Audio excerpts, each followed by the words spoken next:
Hello friends, now we are going to start with आजीची छान युक्ती. आजी यानी क्या? ग्रैंडमा.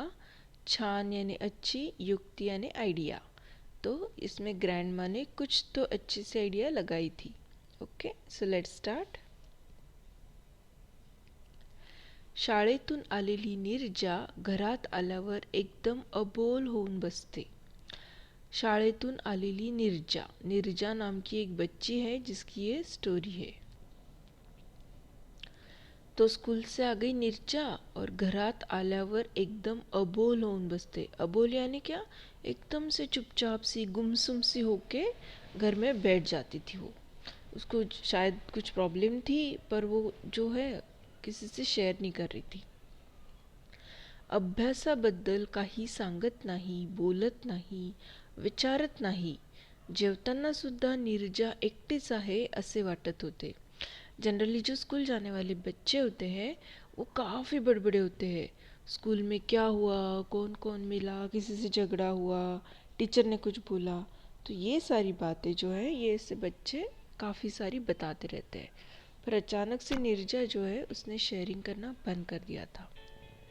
खाना खाते समय तो हम सब जो है डिनर टेबल पे एक दूसरे से बातें करते हैं, बट उसके घर में क्या लग रहा था? जेवताना सुद्धा नीरजा एकटीच आहे असे वाटत होते.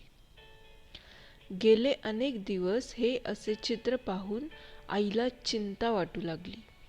उसकी मम्मी ने देखा बच्चे का. अब बच्चा अपसेट हो तो मम्मा को बहुत जल्दी समझ में आ जाता है. तो नीरजा की मम्मा को भी समझ में आ गया था कि समथिंग इज़ रॉन्ग. तो उनको जो है वो थोड़ी चिंता होने लग गई थी नीरजा की. ती आजीला म्हणाली, आता तुम्हीच नीरजासोबत बोला तरच आपल्याला कळेल तिची नेमकी अडचण काय आहे ते. तो जो नीरजा की मम्मी है उन्होंने क्या बोला? उसकी ग्रैंड माँ को बोला.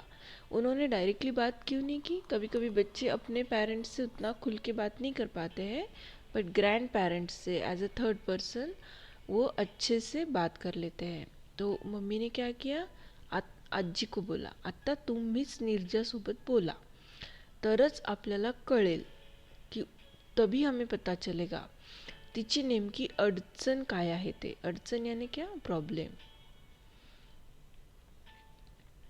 नीरजा एकटीच बसलेली बघून आजी तिच्याजवळ जाऊन बसत म्हणाली. एक दिन क्या हुआ? नीरजा अकेली बैठी हुई थी.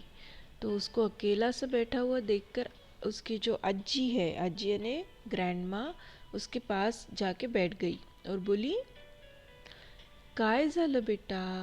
हरवून गेल्यासारखी का वागत आहेस? क्या हुआ बेटा आपको?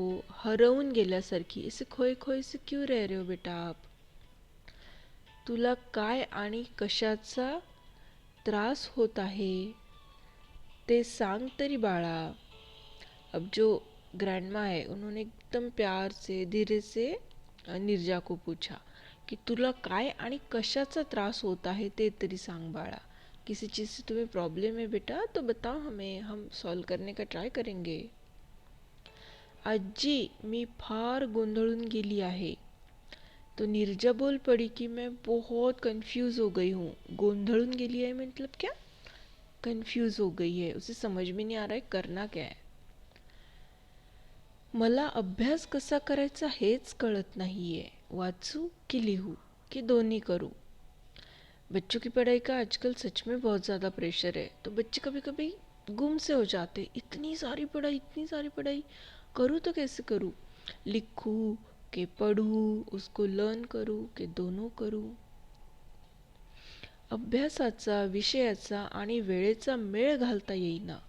माझाच मला बघ. इतनी सारी पढ़ाई है. विषयाचा यानी सब्जेक्ट्स आणि वेळेचा यानी टाइमचा मेळच घालता येईना. मुझे उनका तालमेल ही नहीं बिठाते आ रहा है. नीरजाचा गोंधळ कळल्यावर आजीच्या मनातील काळजीचे भले मोठे ओझे कमी झाले. नीरजा की ये प्रॉब्लम समझ में आते ही आजी को क्या लगा? थोड़ा सा ठीक लगा कि अरे ये तो बहुत ही नॉर्मल सी प्रॉब्लम है जिसको नीरजा फेस कर रही है. So it's okay, we can easily help her out. Okay, दुसरी तो कोई दिक्कत नाही आहे. ती म्हणाली, नीरजा, प्रत्येक विद्यार्थ्याला अभ्यासाचा बागुलबुवा छळत असतो. अब ये जो टर्म है बागुलबुआ, बागुलबुआ नाम का एक फिक्शियस कैरेक्टर होता है. जैसे माना जाता है दाढ़ी वाला होता है, बड़े बड़े कपड़े पहनता है और छोटे बच्चों को अपने बैग में उठा के ले जाता है. तो बच्चे जब बहुत छोटे होते हैं, जिद कर रहे होते हैं, तब उनको बागुलबुआ का नाम से जैसे डराया जाता है. बुआ, बुआ यानी मराठी में होता है आदमी, और बागुलबुआ यानी जैसे डरावना आदमी. तर तुम्ही मुलं अभ्यास करीत असता, पण कधी कधी कुठेतरी काही चुकते.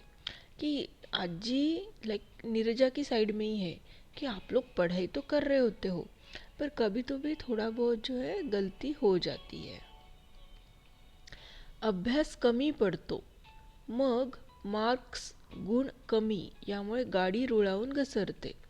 धीरे धीरे क्या होता है, चलो 4 चैप्टर पढ़ना है क्या, मैं 2 ही पढ़ लेती हूँ, इतने 4 तो नहीं पढ़ पाऊँगी. ऐसा सोच के हम क्या करते हैं, 2 ही प्रिपेयर करते हैं. धीरे रह के हम जो है अपने बैकलॉग्स होते चलते हैं और मार्क्स ऑब्वियसली कम होते चलते हैं. गाड़ी रुळावरून घसरने मतलब क्या, कुछ तो भी गलत हो जाता है, ट्रेन पटरी से उतर जाती है, राइट. तो आगे बढ़ती क्या गाड़ी, फिर पटरी से उतर गई तो नहीं. उसी तरह से क्या हो जाता है, मार्क्स कम आते हैं. उसका रीज़न होता है पढ़ाई कम होती है, मोटिवेशन नहीं होता तो और पढ़ाई कम होती है और मार्क्स कम आते हैं. काळजी करू नकोस, उपाय करता येतात. पर आजी उसे दिलासा दे रही है. डोंट वरी बेटा, हम इसमें क्या कर सकते हैं, कुछ ना कुछ उपाय जो है वो कर सकते हैं, हम इसको इम्प्रूव कर ही सकते हैं. ओके. आजी ग, मला सांग ना, काय उपाय आहेत ते. मी मनापासून सर्व ते करीन आणि अभ्यासाच्या बागुलबुआला पळवून लावेल. अब नीरजा जो है वो खुले तरीके से, खुले मन से अज्जी से बात करने लग गई. जैसे अज्जी ने बोला कि पढ़ाई का टेंशन सबको आता है, कुछ ना कुछ गलतियाँ होती है, बट वी कैन ओवरकम दिस. तो नीरजा बोली कि अच्छा, तो चलो बताओ मुझे, मला सांग ना काय उपाय आहेत ते, मैं क्या कर सकती हूँ. मैं मन से वो सब करूँगी और पढ़ाई का ये जो डर है, बागुलबुआ यानी क्या, एक तरह का डर, उसे मैं भगा दूंगी. नीरजा, तुला जे काही करायचे आहे ते ऐकल्यावर तूच मला म्हणशील किती सोपे आहे. इतके दिवस का बरं सुचलं नाही. तो अज्जी ने नीरजा का जो है वो जो इंटरेस्ट था, उसकी जो उत्सुकता थी, वो सबको और बढ़ाया कि देखो, अब मैं जो उपाय बताने वाली हूँ तो इतने इजीली तू कर सकती बेटा, कि बाद में तो ऐसे बोलोगे मुझे कि इतने दिनों से क्यों नहीं सूझा, क्यों नहीं आपको पता चला कि आप मुझे बताओ.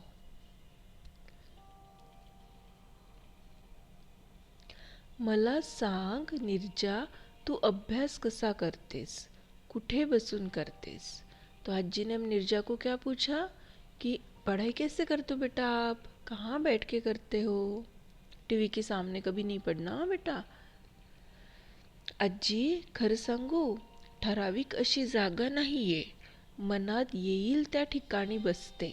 तो नीरजा क्या बोली कि मेरी ऐसी कोई फिक्स जगह तो है नहीं पढ़ाई की, जहाँ मन किया मैं वहाँ बैठ जाती हूँ. अभ्यास करते, पण तसाच अभ्यासाचा मूड लागत नाही. पढ़ाई तो कर लेती हूँ मैं, पर मेरा उतना खास मूड नहीं होता. अभ्यासात लक्ष लागत नाही. हे ऐकून आजी म्हणाली, आता मी सांगते तसे करून बघ. ये सुन के आजी क्या बोली कि ठीक है, अब मैं आपको इस पे एक उपाय बताती हूँ. तू तुझ्या अभ्यासाची एक जागा निवड. आपको अपने पढ़ाई के लिए एक जगह सिलेक्ट करना है. जसे तुझी आवडती खोली, एखादा कोपरा, खिड़की, किचनमधील टेबल आणि आवडती खुर्ची.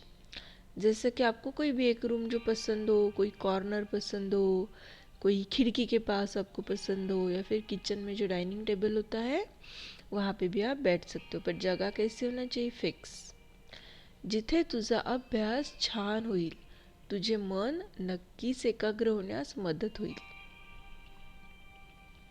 जहाँ पे तुम्हारी पढ़ाई जो है वो अच्छे से होगी और तुम्हारा जो मन है, जो फोकस है, आप अपना कंसंट्रेट कर पाओगे।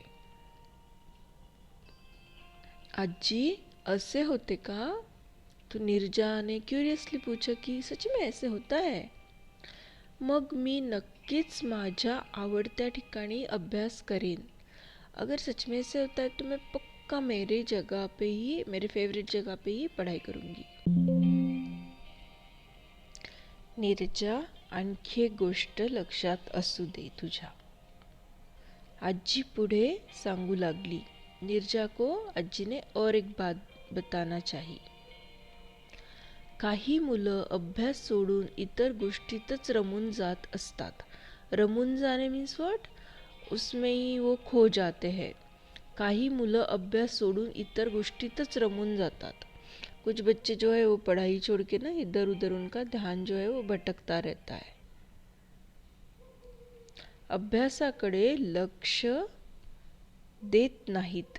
तो कुछ बच्चे क्या करते हैं? पढ़ाई की तरफ ध्यान बिल्कुल नहीं देते। परीक्षेच्या वेळी त्यांना जाग येते, हे काही उपयोगाचे नहीं। जैसे कुछ बच्चे वीडियो गेम्स ही खेलेंगे या फिर दोस्तों के साथ खेलेंगे या फिर ऐसे टाइम पास करेंगे, पढ़ाई छोड़ के सारी चीज़ें करेंगे, राइट। तो उनको पता कब चलता है? एग्ज़ाम के टाइम उनको पता चलता है, अरे ये जो मैं कुछ टाइम पास कर रहा था, ये अब इससे कुछ होगा नहीं मेरा आगे। त्यासाठी ऐनवेळी केलेला अभ्यास काहीच मदत करू शकत नाही। आप एंड टाइम पे सोचो, आप एग्ज़ाम के एक दिन पहले पूरी बुक पढ़ रहे हो, कुछ होगा उससे फ़ायदा? बिल्कुल नहीं। एग्ज़ाम में कुछ याद आता है? नहीं। विद्यार्थ्यांनी रोज थोड़ा थोड़ा का होईना अभ्यास नियमितपणे करावा। कैसे करना चाहिए पढ़ाई हमको? कंसिस्टेंटली। विद्यार्थ्यांनी रोज थोड़ा थोड़ा का होईना अभ्यास नियमितपणे रेग्युलरली पढ़ाई करना चाहिए। माझा आणखी एक प्रॉब्लेम आहे अज्जी, नीरजा ने बोलना शुरू कर दिया कि अरे हाँ, ये तो है ही, मेरी पढ़ाई का प्रॉब्लम था ही, मेरा एक और प्रॉब्लेम है। कोणता अभ्यास कधी आणि कसा करायचा हे मला ठरवता येत नाही। मनात नुसता गोंधळ होत असतो। ये तो सभी के साथ होता है ना। कोणता अभ्यास कधी आणि कसा करायचा, कौन सी पढ़ाई करना चाहिए और कैसे करना चाहिए, ये नीरजा को डिसाइड नहीं करते आ रहा था। वो सिर्फ कंफ्यूज हो रही थी, ये करूँ कि वो करूँ कि वो करूँ। नीरजा, त्यासाठी तुला अभ्यासाचे नियोजन करण्याची सवय लावून घ्यावी लागणार आहे।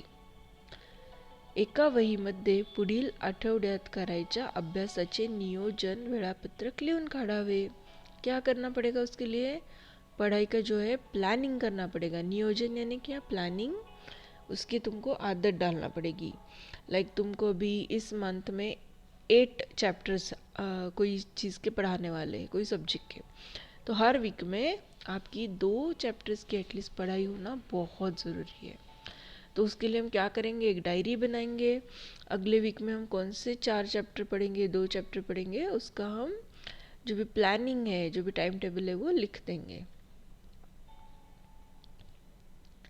आजी, तुझ्या छान समजावून सांगण्यामुळे खूप छान वाटले मला।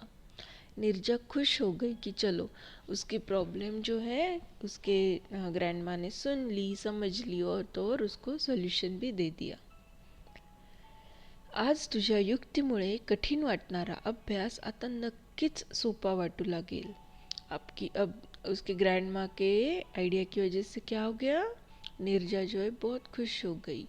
अब उसको जो है पढ़ाई के लिए थोड़ा सा कॉन्फिडेंस आ गया, मोटिवेशन आ गया। तो जब भी आपकी लाइफ में कोई भी इस तरह की प्रॉब्लम आती है, जब आपको कन्फ्यूजन होता हो बच्चों, तो पक्का पक्का अपने से जो बड़े हैं, अपने घर के लोग हैं, जो हमारे वेल विशर है, उनके पास जाने से हिचकिचाना नहीं। नीरजाला आशीर्वाद देत आजी म्हणाली, बेस्ट ऑफ लक बेटा। तो यहाँ पे ये चैप्टर होता है ख़त्म। ओके, अब इसके बाद हम देखते हैं एक्सरसाइजेस।